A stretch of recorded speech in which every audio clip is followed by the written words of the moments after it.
এই জন্য মুমিনদেরকে বলা হয়েছে তোমরা কখনো হতাশ হবে না, কারণ তাকদীর লেখা হয়ে গেছে, হতাশার কোনো কারণ নাই। একটা প্রবণতা আমরা সমাজে দেখছি আত্মহত্যার। ইয়াং জেনারেশনকে আমরা নসিহত করব যে ভুলেও নিজের জীবনকে বিসর্জন দিতে যাবেন না। আল্লাহ রাব্বুল আলামিন আপনাদেরকে সৃষ্টি করেছেন তার ইবাদত করার জন্য এবং তার জমিনে তার দিনটাকে প্রতিষ্ঠা করার জন্য। হেলায় খেলায় আপনার জীবনটা নষ্ট করবেন না, ঠিক আছে ভাই? আল্লাহ বোঝার তৌফিক দান করেন। তো কলম সৃষ্টি করার পরে কিয়ামত পর্যন্ত সব লেখা হয়ে গেছে। এখন আমাদের এই পৃথিবীতে তো মানুষ ছিল না, ছিল? এদিকে মনোযোগ দেন। এই পৃথিবীতে কি আগে মানুষ ছিল? এই পৃথিবীতে আগে কি ছিল তাহলে বলেন? হ্যাঁ, মাশাআল্লাহ। এই পৃথিবীতে আগে কি ছিল? এখন ওরা নাই?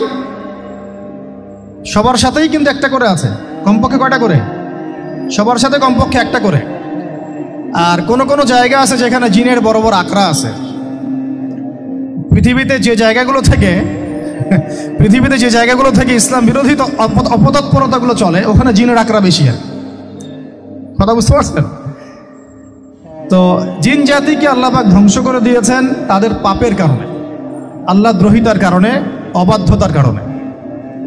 এখন আল্লাহ রাব্বুল আলামিন ইরাদা করলেন পৃথিবীতে আমাদেরকে সৃষ্টি করবেন, মানে মানুষকে সৃষ্টি করবেন। আল্লাহ পাক তার সমস্ত ফেরেশতাদেরকে একত্রিত করলেন। ঘটনাটা কিন্তু খুব ইন্টারেস্টিং। আমি জানি এখানে ওলামায়ে কেরামও আছেন, তবে আমি সবার জন্য প্রযোজ্য হয় এমন কথা বলারই চেষ্টা করছি, কারণ অনেকে হয়তো এগুলো নাও জানতে পারে। তো আল্লাহ পাকের ভাষায় আমি যদি বলি, আল্লাহ রাব্বুল আলামিন বলছেন, বা'দা আউযু বিল্লাহি মিনাশ শাইতানির রাজীম, ওয়াইয ক্বালা রাব্বুকা লিল মালায়েকা ইন্নী জাa'ইলুন ফিল আরদি খলিফা। হে নবী মুহাম্মদ সাল্লাল্লাহু আলাইহি ওয়াসাল্লাম, তুমি স্মরণ করো সেই সময়ের কথা যখন আল্লাহ তোমার রব সমস্ত ফেরেশতাদেরকে ডেকে বলেছিলেন যে ইন্নী জাa'ইলুন ফিল আরদি খলিফা, আমি জমিনে মানে পৃথিবীতে আমার খলিফা পাঠাতে চাই। কি পাঠাতে চাই? আরো জোরে বলেন। আল্লাহ পাক বলেননি পৃথিবীতে মানুষ পাঠাতে চাই, পৃথিবীতে নতুন কোনো মাখলুক পাঠাতে চাই। আমাদেরকে আল্লাহ পাক সম্মানের শব্দে সম্মানিত করেছেন, বিশেষায়িত করেছেন। আমাদেরকে বলেছেন আমরা আল্লাহর খলিফা, আমরা আল্লাহর খলিফা। এখন আমরা আল্লাহর খলিফা, কিন্তু পৃথিবীতে মানুষ খিলাফা শব্দ সহ্য করতে পারে না। হ্যাঁ, কি অদ্ভুত না? এটা কোরআনের কি শেষের দিকে আছে না প্রথম দিকে আছে? সূরা বাকারার একদম শুরুর দিকে 3টা 4টা 5টা পৃষ্ঠা উল্টালে দেখবেন এই একটা আছে। কোরআন তাহলে শুরু থেকে কখনো খুলেও দেখেনি সে ব্যক্তি। প্রমাণ হলো এটা যে খুলেও দেখে না, অথবা দেখলেও সে এড়িয়ে গেছে। আল্লাহ পাক আমাদেরকে বললেন যে পৃথিবীতে আমি আমার খলিফা পাঠাতে চাই। তাহলে আদম আলাইহিস সালামকে আল্লাহ পাক মুহাব্বতের শব্দে, সম্মানের শব্দে বিশেষায়িত করলেন কি বলে? সুবহানাল্লাহ, সুবহানাল্লাহ। আর খলিফা কাকে বলে এটা আমি আপনাদেরকে বোঝাচ্ছি একটা দোয়া থেকে। এই যে গাড়িতে করে আমরা বাসা থেকে আসলাম বা যখন কোনো সফরে যাই, আমরা একটা দোয়া পড়ি, সুবহানাল্লাযী সাখখারা লানা হাযা ওয়া মা কুন্না লাহু মুকরিনিন ওয়া ইন্না ইলা রাব্বিনা লামুনকালিবুন। এতটুকু তো পড়ি নাকি ভাই? এগুলো পড়তে হবে। ওই মেলা এসেছি শুধু লেকচার শোনার জন্য না, ছবি তোলার জন্য না। আজকে জীবনটা পরিবর্তন করার নিয়াত করে যাইতে হবে, ঠিক আছে ভাই? বই প্রকাশ করা, ছাপানো, বিক্রি করা, লেখা, এর চেয়ে বড় কথা আমার জীবনটা ইলমের আলোয় আলোকিত করা। আমি বই লিখলাম ধরেন একটা, আমার মধ্যে সেই আমল নাই, লাভ নাই। লাভ আছে? আমি বই ছাপাইছি 100, 200, 500, 1000, আমি নিজেই আমল করি না, হবে? আগে আমল জরুরি। ইলমের সাথে আমলটা খুব বেশি জরুরি। আলেম তাকেই বলা হয় যে ইলম অনুযায়ী আমল করে। তাহলে আল্লাহ পাক বলেন লিমা তাকুলুনা মা লা তাফআলুন, তোমরা এমন কথা কেন বলো যে আমল নিজেরাই করো না? কাবুরা মাকতান ইনদাল্লাহ আন তাকুলু মা লা তাফআলুন, আল্লাহর কাছে সবচেয়ে গর্হিত একটা অপরাধ তোমরা একটা কথা বলবা কিন্তু আমল করবা না। তো দোয়াটা মুখস্থ করবেন। এই দোয়ার নিচে একটা অংশ আছে, আল্লাহুম্মা আনতা সাহিবু বিস সাফারি। আমার কথাটা শুনেন, খলিফার অর্থটা বুঝেন। অনেকে তো অনেকভাবে ব্যাখ্যা করে আর কি। আল্লাহুম্মা আনতা সাহিবু ফিস সাফারি, আল্লাহ তুমি এই সফরে আমার সাথী। সফরে বের হওয়ার সময় দোয়া পড়ছি আমরা, আল্লাহুম্মা আনতা সাহিবু ফিস সাফারি, আল্লাহ তুমি এই সফরে আমার সাথী। ওয়াল খলিফাতু ফিল আহলি ওয়া মালি, আল্লাহ আমি তো বাসায় নাই, আমার বাসার আহাল মালের খলিফা হচ্ছে তুমি আল্লাহ। তাহলে খলিফা শব্দ দিয়ে কি বুঝলেন? আল্লাহ আমার বাসার আহাল মালের খলিফা মানে কি? আমার স্থলাভিষিক্ত তুমি আল্লাহ। আমি ওখানে নাই বাসায়, আমি সফরে বের হয়ে গেছি। আমার স্ত্রী, আমার সন্তান, আমার মাল, আমার জান, এগুলোর দায়িত্ব তোমার, তুমি খলিফা। কত চমৎকার দোয়া। তাহলে পৃথিবীতে আমি আমার খলিফা পাঠাতে চাচ্ছি, তার অর্থ কি? আল্লাহ রাব্বুল আলামিন এই পৃথিবীতে আমাদেরকে তার প্রতিনিধি বানিয়েছেন। সুবহানাল্লাহ, সুবহানাল্লাহ। তাহলে আমরা নিজেদের আত্মপরিচয় ভুলে গেলাম যে আমরা আল্লাহর প্রতিনিধি পৃথিবীতে, তাই না? আমরা এখন আব্রাহাম লিঙ্কনের পূজা করতেছি। আব্রাহাম লিঙ্কনের পূজা তো বুঝেন না আপনারা, এটা হচ্ছে ওই যে সকল ডেমোক্রেসির পূজা। আল্লাহ পাক বলছেন ওয়াল্লামা আদামাল আসমাআ কুল্লাহা, আল্লাহ বলছেন আমি আদমকে এই মহাবিশ্বের যত নাম আছে, নাউন্স, ইসম, সব শিক্ষা দিয়েছি। সুবহানাল্লাহ। এই মহাবিশ্বের যত নাম, এখানে ইসম শব্দের অর্থ কিন্তু জ্ঞান। ইসম মানে কি? এখানে জ্ঞান। মহাবিশ্বের যে জ্ঞানগুলো আছে, এই জ্ঞানগুলো আল্লাহ পাক আমাদের আদি পিতাকে শিক্ষা দিয়েছেন। আমাদের আদি পিতাকে আল্লাহ নিজে শিক্ষা দিয়েছেন। সৃষ্টিগতভাবে আমরা জ্ঞানী ছিলাম না, আল্লাহ পাক আমাদেরকে জ্ঞান শিক্ষা দিয়েছেন। আমরা ফিলোসফির বইগুলো খুললে দেখবেন ওখানে বুদ্ধিবাদ নামে একটা মতবাদ আছে। মানে তারা বলে যে মানুষ সৃষ্টিগতভাবেই একজন বুদ্ধিদীপ্ত প্রাণী। এটা ভুল কনসেপ্ট। সৃষ্টিগতভাবে আমাদের মধ্যে জ্ঞান ছিল না, আল্লাহ পাক আমাদেরকে জ্ঞান শিক্ষা দিয়েছেন। কথা বুঝতে পারছেন? একটা মতবাদ তাদের আছে অভিজ্ঞতাবাদ, মানে মানুষ অভিজ্ঞতা থেকেই শিখে। আরেকটা আছে সমন্বয় মতবাদ, আপনারা তো এগুলো অনেকে পড়েছেন হয়তো। এর বাইরে যে একটা মতবাদ আছে যে আল্লাহ পক্ষ থেকে ওহী ভিত্তিক মানুষ জ্ঞান শিখে, এই মতবাদ কোনো দার্শনিকের বইয়ে স্থান পেল না। কি আফসোস, কি আফসোস। অথচ মুসলিম ঘরের দার্শনিক তারা। আমরাও পড়েছি ভাই 4 বছর, এই কারণে গেলে কি আফসোস। আল্লাহ পাকের ওহীর পক্ষ থেকে যে জ্ঞান আসতে পারে, এইটা কনসেপ্টটাই নাই। অথচ এখানে কোরআনে আল্লাহ পাক বলছেন ওয়াল্লামা আদামাল আসমাআ কুল্লাহা, আমি আল্লাহ আদমকে সমস্ত নাম শিক্ষা দিয়েছি। সুবহানাল্লাহ। এরপরে এই যে জ্ঞান আদম আলাইহিস সালামকে আল্লাহ পাক শিক্ষা দিলেন, এর ফলশ্রুতিতেই আল্লাহ পাক বললেন যে ওয়াইয কুলনা লিল মালাইকা উসজুদু লি আদম, হে ফেরেশতারা তোমরা এখন আদমকে সিজদা করো। কি ফেরেশতাদেরকে দিয়ে আল্লাহ পাক আমাদের পিতাকে সিজদা করালেন কিসের মানদণ্ডে? কিসের কারণে? জ্ঞানের কারণে। জ্ঞানের কারণে ফেরেশতাদেরকে আল্লাহ পাক বললেন যে এই নামগুলো বলে দাও তো তোমরা। তারা বলতে পারলো না, তারা বললো লা ইলম আল্লাহুম্মা লা ইলমা লানা ইল্লা মা আল্লামতানা, আল্লাহ আমাদের তো সেই জ্ঞান নাই, শুধু ওইটুকু জ্ঞান আছে যা আপনি আমাদেরকে শিখিয়েছেন। তখন আল্লাহ পাক বলেছিলেন যে আমি যা জানি তোমরা তা জানো না, আমি কি বলি নাই যে আমি আসমান জমিনের গায়েবের সব খবর জানি?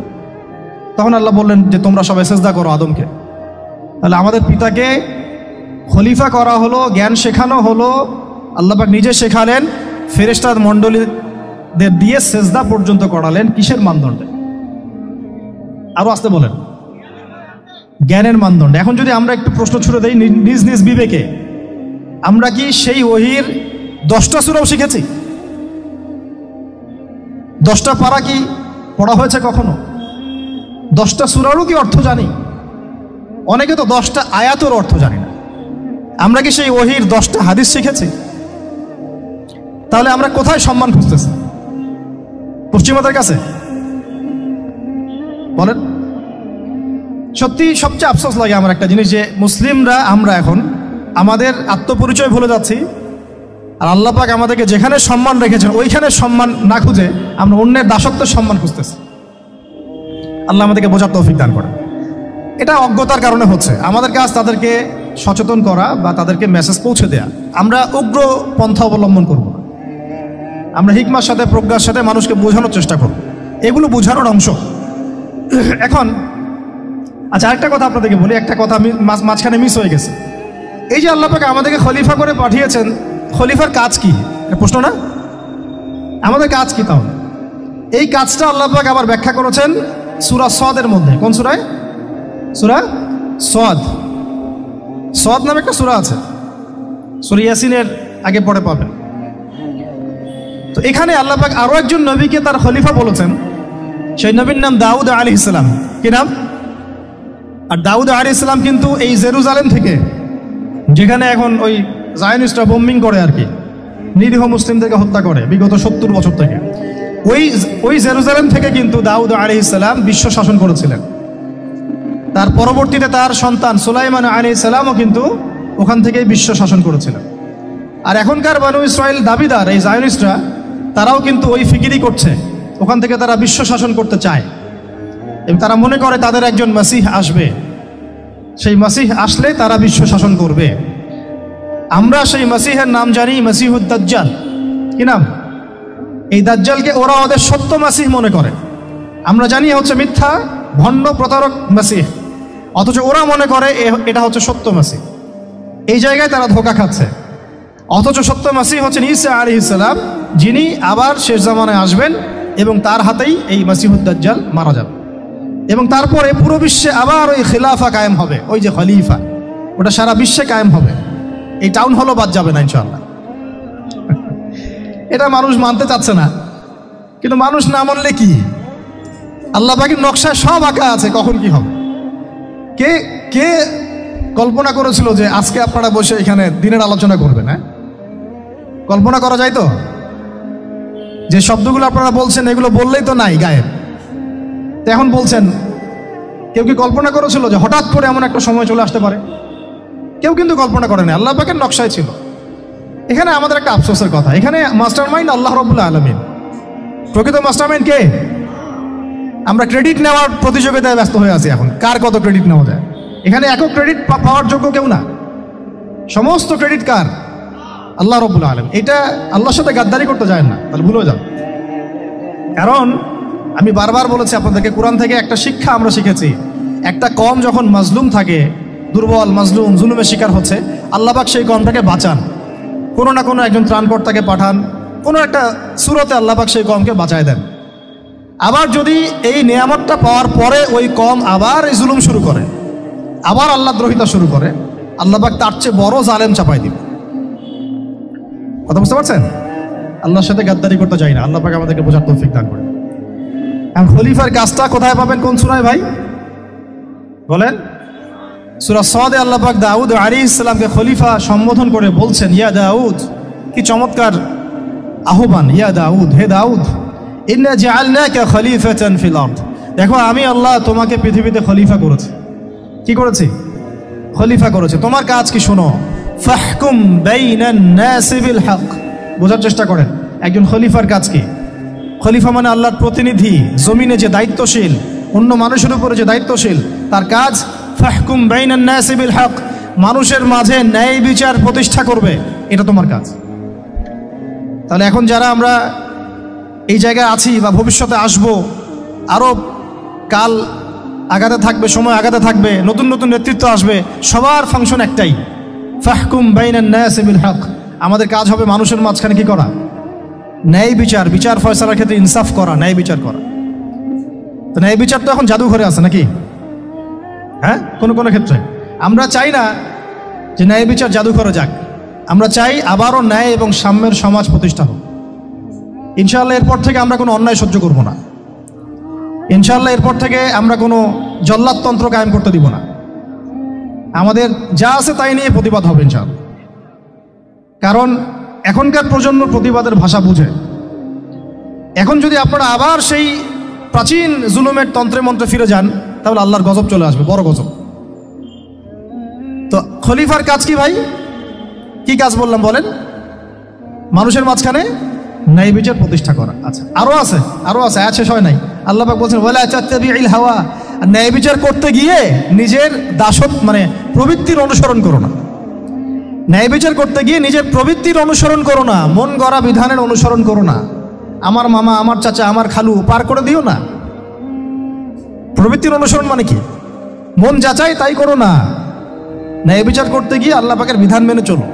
কারণ সূরা মাইদাতে আল্লাহ পাক বলেছেন, আয়াত নাম্বার 44, 45, 47, ওয়া মান লাম ইয়াহকুম বিমা আনজালাল্লাহ ফাউলাইকা হুমুল কাফিরুন। যারা আল্লাহ পাকের হুকুম অনুযায়ী বিচার ফয়সালা করে না, তারা কাফির। 45-এ গিয়ে আল্লাহ বলছেন, ওয়া মান লাম ইয়াহকুম বিমা আনজালাল্লাহ ফাউলাইকা হুমুল ফাসিকুন। যারা আল্লাহ পাকের বিধান অনুযায়ী বিচার ফয়সালা করে না, এরা ফাসিক, পাপাচারী। 47 নম্বর আয়াতে গিয়ে আবার বলছেন, ওয়া মান লাম ইয়াহকুম বিমা আনজালাল্লাহ ফাউলাইকা হুমুজ জালিমুন। যারা আল্লাহর হুকুম বিধান অনুযায়ী বিচার ফয়সালা করে না, এরা জালেম। তো কাফেরও বলেছেন আল্লাহ, ফাসেকও বলেছেন, জালেমও বলেছেন।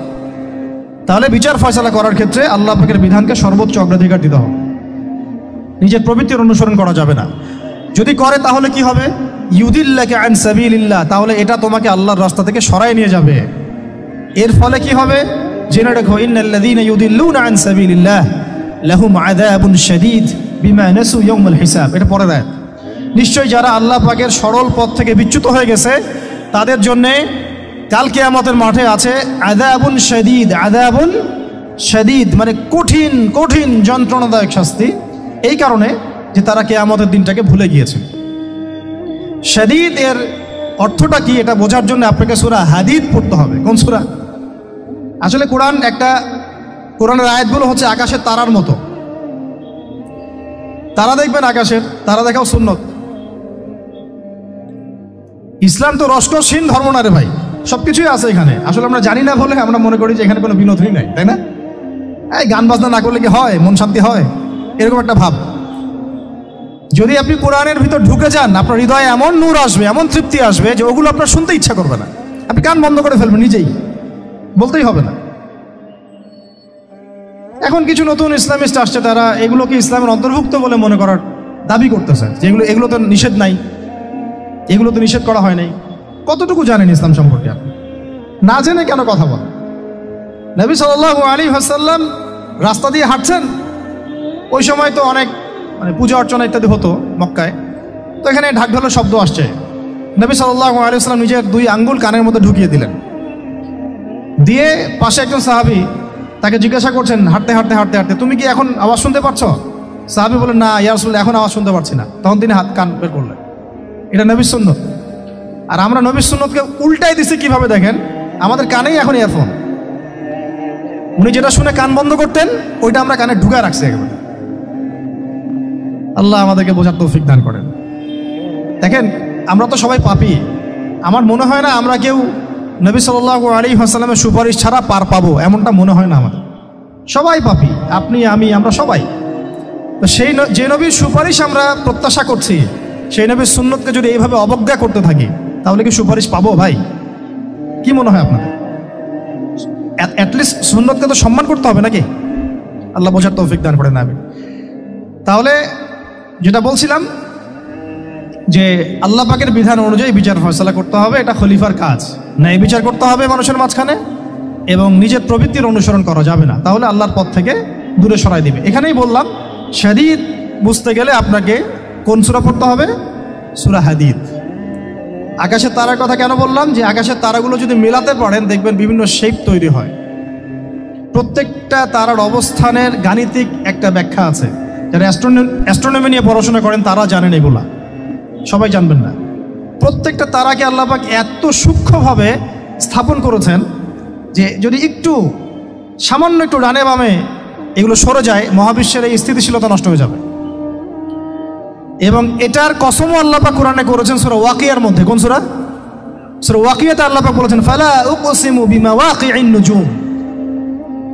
আমি তারার অবস্থান স্থলের স্থিতির কসম করে বলছি। আল্লাহ পাক এর কসম করেছেন। কত গুরুত্বপূর্ণ জিনিস, ঠিক আছে? তো পরেরগুলো বললাম না। সূরা হাদীদ কেন পড়বেন? সূরা হাদীদ আল্লাহ পাক বলেছেন যে ওয়ানজালনাল হাদীদা ফীহি বাসুন শাদীদ। এই যে শাদীদ বুঝাতে গিয়ে হাদীদে আসছে। আল্লাহ পাক বলছেন যে আমি আল্লাহ পৃথিবীতে আসমান থেকে লোহা নাজিল করেছি। অবাক করার বিষয় না? লোহার খনি খুঁজতেছেন আপনারা মাটির নিচে, তাই না? আল্লাহ পাক বলছেন আমি লোহা নাজিল করেছি। আনজালনা, ঠিক যেমন ইন্না আনজালনাহু ফী লাইলাতুল কদর, আমি লাইলাতুল কদরে কোরআন নাজিল করেছি, আসমান থেকে নাজিল হয়েছে, তাই না? এরকমই ওয়ানজালনাল হাদীদা, আমি হাদীদ লোহা নাজিল করেছি। ফীহি বাসুন শাদীদ, যে লোহার মধ্যে আছে কঠিন শক্তি আছে না? আয়রন যে অণু পরমাণুগুলো, এগুলোর শক্তি সবচেয়ে বেশি না? কেমিস্ট্রিতে আপনারা পড়েছেন। তাহলে এখন আল্লাহ পাক বলছেন কিয়ামতের দিন তাদের জন্য আযাবুন শাদীদ, যারা আল্লাহ পাকের খলিফার দায়িত্ব পালন করবে না, যারা খলিফার দায়িত্ব পেয়েও ন্যায় বিচার করবে না, ইনসাফ করবে না, প্রবৃত্তির অনুসরণ করবে, ঠিক আছে, আল্লাহর পথ থেকে বিচ্যুত হয়ে যাবে, তাদের জন্য কিয়ামতের মাঠে এই শাস্তি আছে। তাহলে আমরা কি খলিফা শব্দ বুঝতে পারলাম? আমাদের পিতা যে খলিফা, এটা কি বুঝতে পারলাম? তাহলে এখন বলেন তো, প্রত্যেক নবী কি আল্লাহর খলিফা ছিলেন না? ছিলেন কি না? প্রত্যেক নবী কি আল্লাহর বিধান দিয়ে বিচার ফয়সালা করেন নাই? মানুষের মাঝখানে ইনসাফ করেন নাই? ন্যায় বিচার প্রতিষ্ঠা করেন নাই? এরপরে সাহাবায়ে কেরামের যুগে তারা কি ন্যায় বিচার প্রতিষ্ঠা করেন নাই? তাহলে হঠাৎ করে কি হলো বিশ্ববাসীর মধ্যে যে একেবারে কোরআন হাদিস এর মৌলিক বিষয়গুলো এগুলো সব পাশ কাটিয়ে আমরা মানব রচিত বিধানগুলোর দিকে চলে গেলাম? রহস্যজনক না বিষয়টা? এটা হচ্ছে দাজ্জালীয় একটা শাসন আসতেছে সামনে। দাজ্জাল নিজেকে খোদা বলে দাবি করবে, সে সমস্ত মানব জাতিকে বুঝাবে যে সেই খোদা, নাউযুবিল্লাহ। সে অনেক ভেলকি দেখাবে, মানুষকে তার দিকে টেনে নিয়ে আসবে। এমনকি সে এক হাতে জান্নাত এক হাতে জাহান্নাম নিয়ে ঘুরবে। নবীজি বলেছেন, যে তার জান্নাতে প্রবেশ করবে ওটাই তার জাহান্নাম, আর যে তার জাহান্নামে প্রবেশ করবে সেটাই হচ্ছে জান্নাত। তাহলে পুরো বিশ্ববাসীকে আল্লাহ থেকে দূরে সরিয়ে একটা গডলেস ওয়ার্ল্ডে রূপান্তরিত করার একটা তৎপরতা চলছে, লক্ষ্য করতেছেন না? এটা মূলত আপকামিং যে দাজ্জালীয় সভ্যতার ভবিষ্যৎবাণী নবীজি করেছেন, এই দিকেই ওয়ার্ল্ড যাচ্ছে আস্তে আস্তে আস্তে আস্তে ওই দিকে যাচ্ছে। তবে নবীজি এটাও বলেছেন সাল্লাল্লাহু আলাইহি ওয়াসাল্লাম যে আমার উম্মতের মধ্যে একটা তয়ফা, একটা দল, কিছু মানুষ সবসময় হকের উপর অটল থাকবেন, কিন্তু তাদের সংখ্যা হবে খুব কম। এখন আমাকে আপনারাই বলেন যে ওই হকের উপর অটল থাকতে হলে আমার সেই জ্ঞান লাগবে কি লাগবে না? বলেন। যেই জ্ঞান আমাদের পিতাকে শেখানো হয়েছে, দেখবেন প্রত্যেকটা মানুষের মধ্যে কিছু প্রতিভা আছে, সৃজনশীলতা আছে, আছে না? একটা বুদ্ধিদীপ্ত একটা তাড়না মানুষের ভিতরে কাজ করে। এটা কোত্থেকে আসছে জানেন? আমাদের পিতার ডিএনএ থেকে আসছে। আমাদের পিতার ডিএনএ থেকে। আমরা কিন্তু সবাই তার সন্তান। এরপরে পৃথিবীতে মানুষ পাপাচারে যখন লিপ্ত হলো প্রচণ্ড রকম, তখন নূহ আলাইহিস সালামকে আল্লাহ পাক পাঠান এবং তিনি প্রায় 950 বছর দাওয়াতের কাজ করলেন। 40টা বা 80টা পরিবার ইসলাম কবুল করলো। তখন আল্লাহ পাক এই মুমিনদেরকে বাদ দিয়ে সবাইকে গারদ করে দিলেন, ধ্বংস করে দিলেন। মানে আমরা যারা পৃথিবীতে এখন বেঁচে আছি, যে আপনি আমি, আপনাদের নাম আমি জানি না, আমরা যারা বেঁচে আছি, আমরা কিন্তু কোনো না কোনোভাবে ওই 40 বা 80 পরিবারের সন্তান। আমরা আত্মীয়, কিন্তু আমরা সবাই কিন্তু আত্মীয়, জানেন? 40টা বা 80টা পরিবার বাদ দিয়ে বাকি সব মানুষকে আল্লাহ পাক ধ্বংস করে দিয়েছিলেন নূহ আলাইহিস সালামের মহাপ্লাবনে। ঘটনা জানেন না? 40 বা 80টা পরিবারকে বাদ দিয়ে বাকি সবাইকে আল্লাহ পাক ধ্বংস করেছেন ওই মহাপ্লাবনে। তাহলে এখন এই বিশ্বে যত মানুষ আছে তারা কয়টা পরিবারের সন্তান? ওই 40-80। আমরা কোনো না কোনোভাবে একে অপরের আত্মীয় হই। মুসলিম অমুসলিম সবাই, মুসলিম অমুসলিম সবাই। আমরা যে অসাম্প্রদায়িকতার কথা বলি না, এই শব্দটাকে ভালো অর্থে নেওয়া যায়। কি অর্থে? অন্যান্য ধর্মাবলম্বী মানুষ যারা, তারা তাদের ধর্ম স্বাধীনভাবে পালন করবে, কোনো সমস্যা নেই। আমরা তাদের এই কাজে বাধা দিতে যাব না। একইভাবে আমরা আমাদের ধর্ম স্বাধীনভাবে পালন করব, তারা এখানে কোনো বাধা দিতে পারবে না। সিম্পল। তারা তাদের উৎসব তাদের মতো পালন করবে, আমরা আমাদের উৎসব আমাদের মতো পালন করব। না আমি মূর্তি পাহারা দিতে যাব, আর না আমি মূর্তি ভাঙতে যাব। সিম্পল। আমি পাহারাও দিতে যাব না, ভাঙতেও যাব। সিম্পল। আমরা কি কুরবানিতে তাদেরকে বলতে পারবো ভাই আসেন আমার বাসায় দাওয়াত খান? এটা হয় কখনো? লাকুম দীনুকুম ওয়ালিয়া দিন। আপনাদের দিন আপনাদের, আমাদের দিন আমার। সিম্পল। এই অর্থে ঠিক আছে, আমরা সবাই এক পরিবারের সন্তান। এখন আমাকে বলেন, নূহ আলাইহিস সালামের একটা ছেলে ছিল, নাম জানেন? কি নাম বলেন? কে? না না, মাশাআল্লাহ। কয় ছেলে ছিল তার? হ্যাঁ না, মূলত 4জন সন্তান থেকে বড় বড় 4টা গোত্র সৃষ্টি হয়েছে। শাম এক সন্তানের নাম কি? এটাকে কেন্দ্র করে এই যে সিরিয়ান কন্টিনেন্টে, পুরো প্যালেস্টাইন, সিরিয়ান, অ্যারাবিয়ান কন্টিনেন্টে যত মানুষ, তার বংশধর। ঠিক আছে? হাম, একটা সন্তানের নাম হাম। এখান থেকে আফ্রিকার যে কালো কালো মানুষগুলো সব তাদের বংশধর। একটা হচ্ছে ইয়াফাস, ইউরোপিয়ান যারা সাদা চামড়া, সব এদের বংশধর। আরেকটা যে কেনান। এই ছেলেটা কি বলেছিল? বাবা ডাকছে, নৌকায় আসো তাড়াতাড়ি, নৌকায় আসো তাড়াতাড়ি, না হলে আজকে আল্লাহ পাক আযাব দিয়ে ধ্বংস করে দিবেন। সে নবীর সন্তান হওয়ার পরেও আল্লাহ প্রদত্ত ওহির জ্ঞানকে মূল্যায়ন না করার কারণে ধ্বংস হয়ে গেল। আর ওই 40টা বা 80টা পরিবার নাজাত পেল কিভাবে? আল্লাহর পক্ষ থেকে নাজিলকৃত ওহির জ্ঞানকে প্রাধান্য দিয়ে আনুগত্য করে। তাহলে কোন জ্ঞানকে আমরা প্রাধান্য দিব ভাই? আমি বলছি না যে আমরা দুনিয়াবি জ্ঞানগুলোকে শিখবো না, ওই প্রসঙ্গে আমি একটু পরে আসছি যে আমরা শিখবো এবং কিভাবে শিখবো, কতটুকু শিখবো। আগে এই অংশটুকু শেষ করি। ঠিক একইভাবে আপনারা কি আদ জাতির নাম জানেন? আদ, সামুদ। ওই যে সৌদি আরব এখন যেখানে লাইন বানাচ্ছে, লাইন প্রজেক্ট, ওই আল-ওলা বলে, আল-ওলা লাইন প্রজেক্ট বানাচ্ছে দেখবেন অনলাইনে। ওই জায়গা দিয়ে নবী সাল্লাল্লাহু আলাইহি ওয়াসাল্লাম তাবুক যুদ্ধের সময় গিয়েছিলেন। যাওয়ার সময় তিনি বলেছিলেন, তোমরা মাথা নিচু করে কান্নাকাটি করতে করতে এখান থেকে অতিক্রম করো। সাহাবীরা মাথার উপর কাপড় দিয়ে কান্নাকাটি করতে করতে জায়গাটা পার করেছেন, কারণ ওই জায়গায় সামুদ জাতি ছিল যাদেরকে ধ্বংস করা হয়েছে। ওটা হচ্ছে এখন পর্যটন স্পট। সুবহানাল্লাহ। তো আদ এবং সামুদ জাতিকেও আল্লাহ পাক ধ্বংস করলেন, কিন্তু তাদেরকে করেন নাই যারা ওহীর জ্ঞানকে প্রাধান্য দিয়েছেন। ইব্রাহিম আলাইহিস সালাম কোন জ্ঞানের বদৌলতে আল্লাহকে চিনলেন? মানব রচিত জ্ঞান নাকি আল্লাহর পক্ষ থেকে নাজিলকৃত জ্ঞান? বলেন। মূসা আলাইহিস সালাম কোন জ্ঞানের বদৌলতে ফিরআউনের মতো এই যে কি বলবো প্রতাপশালী একজন শাসকের সামনে দাঁড়িয়ে বুক ফুলিয়ে ইসলামের দাওয়াত দিলেন? কোন জ্ঞানের আলোকে? ওহীর জ্ঞান। আর ওহীর জ্ঞান যখন নাজিল করা হয়েছে তখন তিনি দোয়াটা পড়ছিলেন, রব্বি ইশরাহ লি সাদরি ওয়া ইয়াসসির লি আমরি ওয়াহলুল উকদাতাম মিন লিসানি ইয়াফকাহু কওলি। প্রত্যেক নবী, ইউসুফ আলাইহিস সালাম কারাগারে 12 বছর থেকেছেন। কত বছর? 12 বছর। আমাদের অনেক ভাই এরকম 5 বছর, 7 বছর, 10 বছর, 12 বছর থেকেছে, আছে।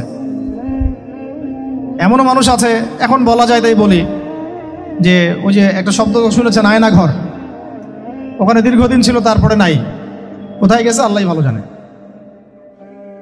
ইউসুফ আলাইহিস সালামও এরকম কারাগারে ছিলেন। কত বছর? 12 বছর। কিন্তু আল্লাহ পাক তাকে এমন একটা জ্ঞান শিক্ষা দিয়েছিলেন, তিনি স্বপ্নের ব্যাখ্যা বলতে পারতেন, যে কোনো স্বপ্নে। রাজা স্বপ্ন দেখলেন যে 7টা গাভী, জীর্ণ শীর্ণ গাভী, মোটা তাজা গাভীকে খেয়ে ফেলছে, স্বপ্নের ব্যাখ্যা কেউ দিতে পারে না। কিন্তু ওই জেলখানায় 2 জন ছাড়া পাওয়া মানুষ, ছাড়া পাইছে 2 জন আর কি, 2 জনের মধ্যে একজন বেঁচে আছে, একজন নাই। মানে 2 জন বসে বসে ইউসুফ আলাইহিস সালামকে বলছিলেন যে আমরা একটা স্বপ্ন দেখলাম যে আমার মাথায় রুটি আছে, পাখি এসে রুটি খেয়ে ফেলছে। আর আমি স্বপ্ন দেখলাম যে আমি শরাব পান করাচ্ছি, ব্যাখ্যা কি ইউসুফ? তোমাকে সত্যবাদী বলে জানি। ইউসুফ আলাইহিস সালাম বললেন, তোমার মাথায় রুটি যেটা খেয়ে নিচ্ছে তার মানে তোমাকে শুলদণ্ড দেওয়া হবে, আর তুমি যে পানি পান করাচ্ছ তার মানে তুমি নাজাত পাবে, ছাড়া পাবে। হলেও তাই। আর যে নাজাত পাবে তাকে ইউসুফ আলাইহিস সালাম বলে দিলেন যে তুমি রাজদরবারে গিয়ে আমার কথা বলো, আমার কথা আলোচনা করো। তো সে ভুলে গিয়েছিল। পরে যখন এই স্বপ্নটা দেখলো বাদশা, তখন বাদশা সবাইকে ডাকলো, ডেকে বললো যে এই গাভীর স্বপ্নের ব্যাখ্যা কি? তখন এই ব্যক্তির মনে পড়ছে, আরে ইউসুফ তো ব্যাখ্যা দিতে পারে। সে গিয়ে ইউসুফ আলাইহিস সালামকে ডেকে নিয়ে আসতেছে যে এই রাজা স্বপ্ন দেখছে, ব্যাখ্যা কি?